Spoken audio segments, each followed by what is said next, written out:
28. siječnja 1993. hrvatske snage iskoristili su priliku i neplanirano oslobodile područje Peruće.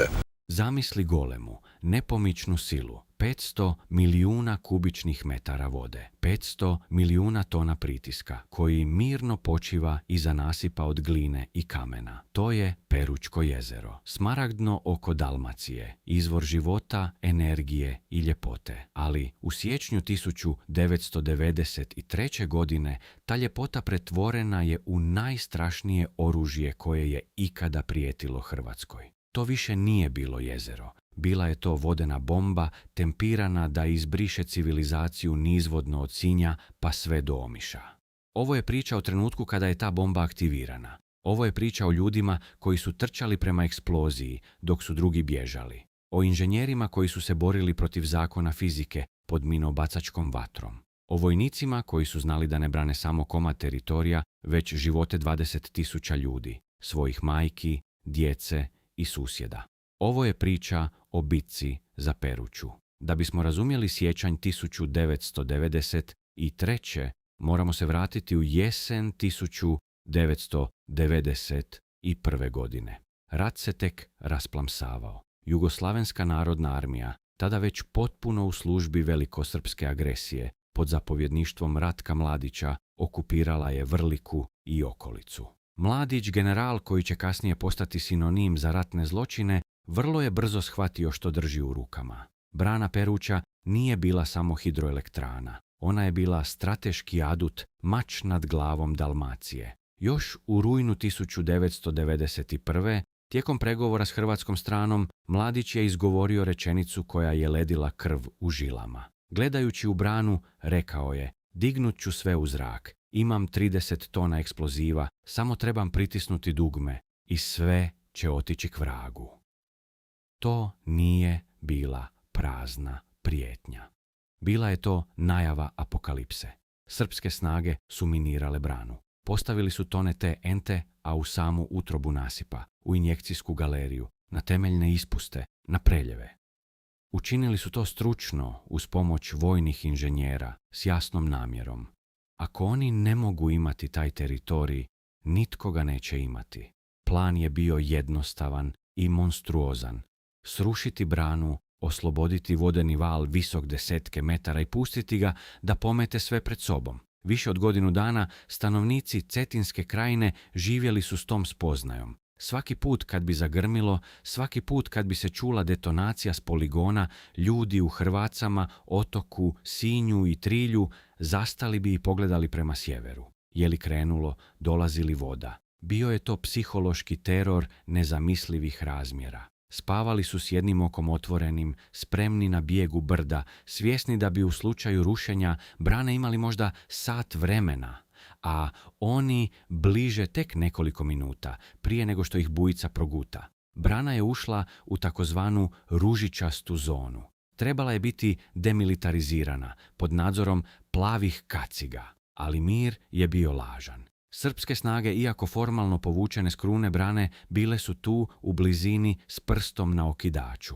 UNPROFOR, konkretno kenijski bataljun koji je preuzeo taj sektor, bio je samo promatrač. Nemoćan ili nedovoljno odlučan da ukloni eksploziv koji je i dalje ležao duboko u temeljima brane. Ali u tom moru nemoći pojavio se jedan čovjek koji je razumio što se sprema. Britanski časnik, satnik Mark Nicholas Gray, bio je vojni promatrač UN-a. Za razliku od mnogih birokrata, Gray je bio marinac. Razumio je fiziku i rat. Tijekom ljeta 1992. dok je sunce pržilo dalmatinski krš, Gray je shvatio jednu ključnu stvar. Razina vode u jezeru bila je previsoka. Bila je na maksimumu. Gray je znao: ako brana bude dignuta u zrak dok je voda na toj razini, pritisak će trenutno raznijeti oštećenu jezgru. Neće biti spasa. Brana će puknuti kao kula od karata. Samo inicijativno, riskirajući vojni sud i bijes srpskih zapovjednika koji su ga promatrali, Gray je u kolovozu 1992. uspio doći do mehanizma preljeva. Svojim rukama, doslovno fizičkom snagom, podigao je ustave. Voda je počela teći. Kroz idućih nekoliko mjeseci razina jezera pala je za ključna 4 4 do 5 metara. Tada se to činilo kao tehnički detalj. Nitko nije znao da je taj čin zapravo bio čin spašavanja tisuća života. Gray je kupio vrijeme.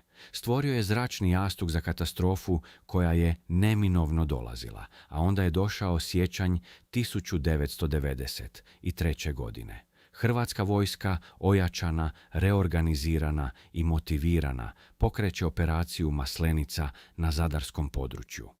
U samo nekoliko dana hrvatske snage razbijaju obruč oko Zadra, oslobađaju Masleničko Ždrilo, zrakoplovnu bazu Zemunik.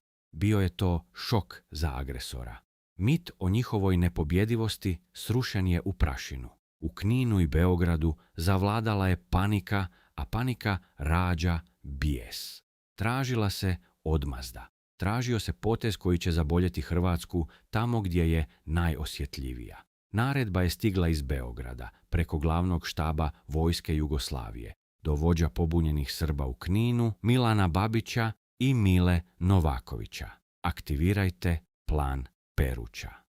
27. siječnja 1993. godine situacija na brani postaje kritična. Srpske snage pod zapovjedništvom Ratka Mladića i Mile Novakovića donose odluku o protjerivanju kenijskog bataljuna UNPROFOR-a. Kenijski vojnici, suočeni s uperenim cijevima i brojčano nadjačani, povlače se s objekta. To je bio znak. Posljednja prepreka je uklonjena. Brana je sada bila isključivo u rukama onih koji su je željeli uništiti. Vijest o povlačenju UN-a stigla je do hrvatskog zapovjedništva u Sinju i Splitu. General Ante Gotovina, zapovjednik zbornog područja Split, znao je da vremena za čekanje nema. Diplomacija je bila mrtva. Ako hrvatska vojska ne reagira odmah, sutra možda neće biti Sinja. Noć sa 27. na 28. siječnja bila je hladna i mračna. Ali na položajima oko Peruće nije se spavalo. Mobilizirana je 126. Sinjska brigada, domaći momci, ljudi koji su branili svoj Prag, svoju rijeku. Uz njih su stali pripadnici 141. brigade, specijalci MUP-a, dijelovi 4. gardijske brigade. Atmosfera je bila teška. Svi su znali da neprijatelj užurbano povezuje detonatore. U ranim jutarnjim satima 28. siječnja započela je bitka. Nije to bila obična vojna operacija osvajanja teritorija. Bila je to utrka s vremenom. Hrvatski branitelji morali su napredovati po teškom, krševitom terenu, uzbrdo, direktno na utvrđene neprijateljske položaje na Alebića Kuli i Babića Brigu. Neprijatelj je imao topničku potporu, imao je visinsku prednost i imao je prst na detonatoru. Borbe su bile žestoke. Svaki metar napredovanja plaćao se krvlju.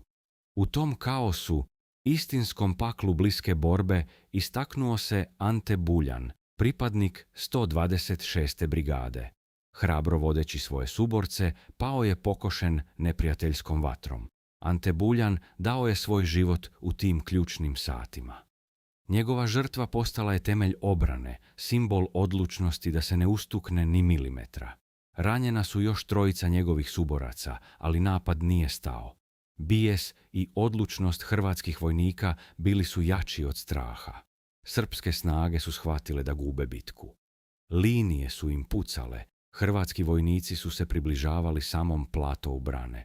U panici, svjesni poraza, učinili su ono što su godinama prijetili. Bilo je 10 sati i 48 minuta. Zemlja se zatresla. Zvuk eksplozije nije bio kao udar granate, bio je to dubok, tektonski potres koji se osjetio kilometrima daleko. 30 tona TNT, a eksplodiralo je u srcu brane. Gusti, crni dim i oblak prašine prekrili su nebo nad jezerom. Tišina koja je uslijedila nakon detonacije bila je zastrašujuća. U tom trenutku nitko nije znao je li kraj. Je li brana pala? Kroz dim se polako počela nazirati silueta nasipa. Prizor je bio apokaliptičan. Eksplozija je raznijela kontrolni toranj. Most na preljevu bio je izbrisan. Na samoj kruni brane otvorili su se golemi krateri. rane kroz koje se vidjela utroba nasipa. Tlo se ulegnulo, ali brana je stajala. Ono što je spasilo Peruću u tim prvim sekundama bila je ona intervencija Marka Greja mjesecima ranije. Zbog spuštene razine vode, val nije odmah prelio krunu brane. Da je voda bila na vrhu, prelila bi se preko oštećenja, erodirala glinu u nekoliko minuta i sve bi bilo gotovo. Ovako, ostalo je nekoliko metara nade. Ali bitka nije bila gotova. Ona je tek ulazila u svoju drugu, možda i dramatičniju fazu. Vojna bitka je dobivena, neprijatelj je potisnut, topništvo je ušutkano. Sada je počinjala inženjerijska bitka za spas. Voda je počela prodirati kroz pukotine, brana je krvarila. Eksplozije u injekcijskoj galeriji u temeljima narušile su vodonepropusnost. Voda je pod golemim pritiskom ispirala glinenu jezgru. Taj proces se zove pipping. Voda stvara kanale kroz branu, širi ih i ako se ne zaustavi, brana se urušava sama u sebe. Bilo je pitanje sati, možda i manje. Na scenu stupaju heroji bez pušaka. Inženjeri HEPA, Vladimir Bebić i Božo Macan, zajedno s časnicima HVA, donose odluku koja graniči s ludošću. Moraju otvoriti temeljni ispust. To je jedini način da se razina vode spusti dovoljno brzo i smanji pritisak na ranjenu branu. Ali temeljni ispust nalazi se u dubini, u mraku, u dijelu brane koji je miniran, oštećen i koji se svakog trenutka može urušiti na njih. I ne samo to, neprijatelj, iako potisnut, još uvijek je topništvom gađao područje brane. Granate su padale dok su se oni probijali prema strojarnici. Bebić, Macan i njihov tim ulaze u utrobu zvijeri. Mehanizmi su bili stari, zahrđali, oštećeni eksplozijom. Nije bilo struje. Ručno otvaranje pod pritiskom od 700 tona vode činilo se nemogućim, ali nisu odustajali. Improvizirali su. Pronašli su motor iz jednog Unproforovog vozila, spojili ga na hidrauličke pumpe. U mraku, u vodi do koljena, uz zvukove granata izvana i jezivu škripu oštećene konstrukcije iznad glava, uspjeli su. Začuo se huk. Voda je prokuljala kroz temeljni ispust. 187 kubika u sekundi. Razina jezera počela je padati. Istovremeno, na vrhu brane odvijala se druga drama. Teška mehanizacija, bageri, kamioni, buldožeri jurila je krunom brane, koja je bila puna kratera. Vozači tih strojeva, civili i vojnici, vozili su po terenu koji se mogao svakog trena urušiti pod njima. Dovozili su kamen, glinu, beton, sve što se moglo naći. Bacali su materijal u kratere, pokušavajući začepiti rupe brže nego što ih je voda širila. Bio je to nadljudski napor.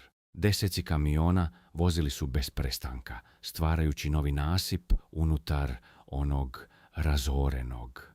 Do večeri 28. siječnja postalo je jasno. Ljudska volja pobijedila je destruktivnu silu eksploziva. Voda je padala. Nasipavanje je stabiliziralo kratere. Katastrofa biblijskih razmjera je izbjegnuta.